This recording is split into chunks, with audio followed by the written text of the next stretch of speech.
Okay, welcome back. This is our last lecture in the Process to Synthesis series of lectures, starting with talking about synthesis and then talking about process and talking about concept, talking about dialogue, and finally talking about product. And then there have been a number of other lectures in between there talking about the interaction between each of these. In this lecture, we're going to be talking about product, so to a certain degree talking about why focusing on display, presentation, and craft, and just honing your craft to a degree and honing the quality of your product, why that's such a necessary part of this whole process, starting from a beginning period where you're maybe focusing more on open-ended process, and then a period where you're focusing more on concept, trying to figure out what your work means. But at a certain stage, there needs to be a period where you focus on product. And so in this lecture, we're going to be talking about that. We're going to be talking about productivity and production, learning to make large amounts of work and learning to um, make learning to control the quality of your work, how those two things relate.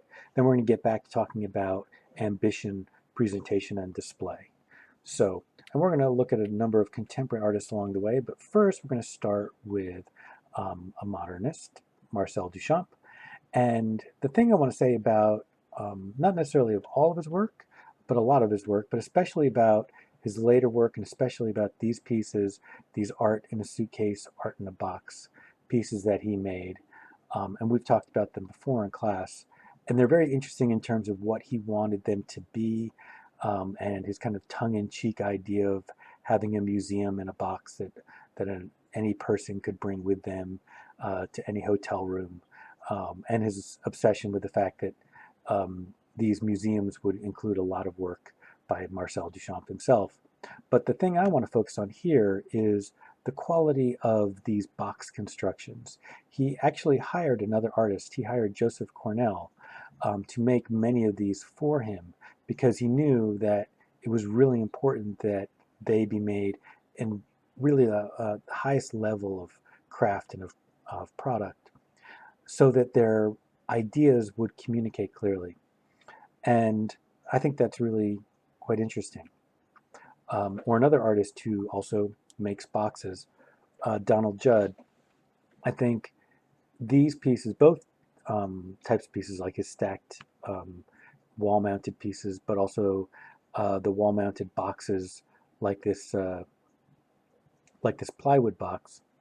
Both of these types of work really depend on high quality of the product feeling like the piece is made in an exacting way, that the artist had a very, very specific intent and he achieved it exactly.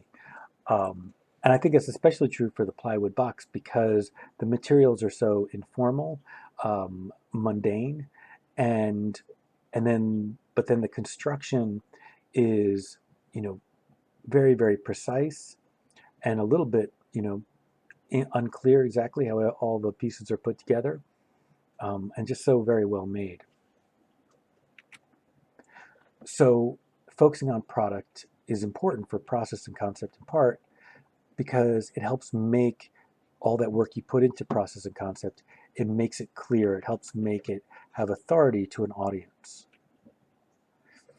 So next we're going to be talking about production and productivity. And the point I want to make is we've already talked about why it's sometimes really important to make lots of work, like to focus on process. But there's a difference between making lots of work when you're making lots of work in an open-ended way versus making lots of work when you kind of hone into a certain set of pieces, a certain number of pieces that you want to make, and then you're going to make these pieces or pieces very similar to them and really kind of narrow that focus and make a set of pieces all very, very similar to each other, where you're really kind of controlling the quality of your production.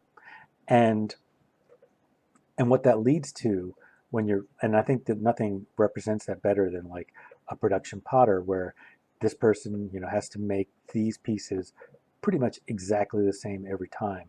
And it forces you to really pay attention to every decision and make sure that they are exactly what you're intending them to be. Another kind of example of that would be Gerhard Richter, who makes all kinds of studio artwork in series.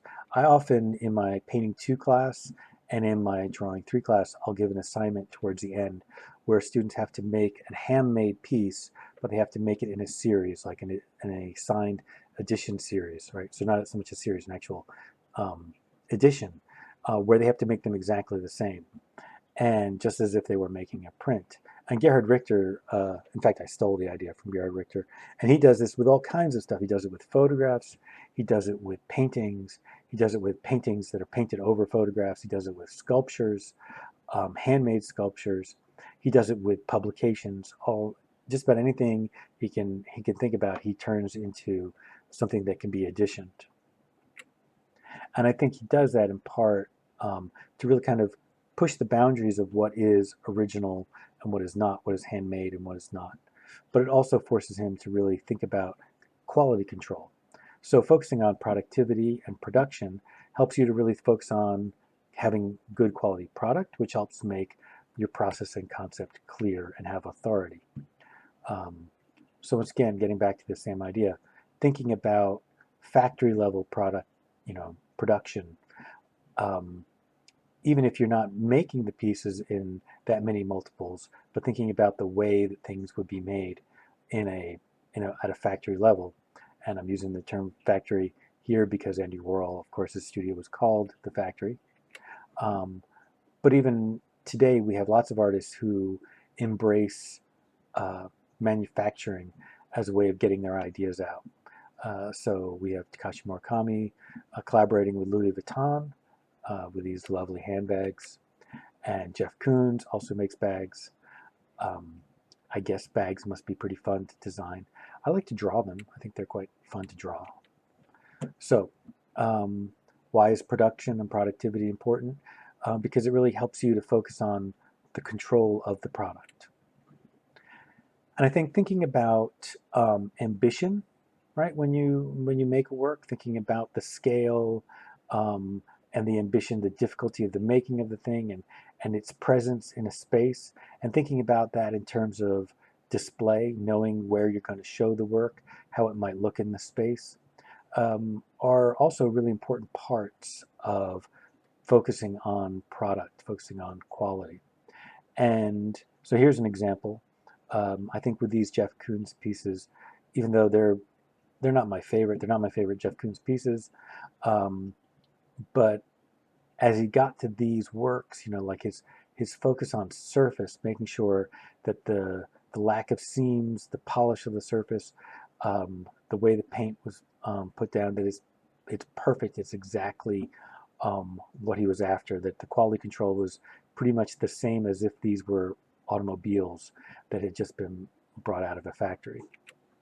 Um, but I think you can see it also in a less formal way with someone like Wolfgang Tillmans, photographer and artist.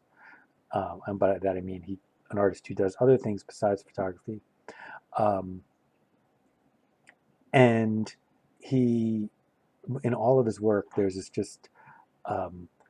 clarity of how what he has created is exactly what he was after. It's always very clear in his pieces. But presentation, like when we look at presentation here, it's quite, you can tell the piece was made for this display, for this level of presentation, and it's formal, although not as formal as something like this. But presentation doesn't have to be so formal. And thinking about how you want to display something is a major part of then thinking about how you want the craft and the product of the piece to be as well.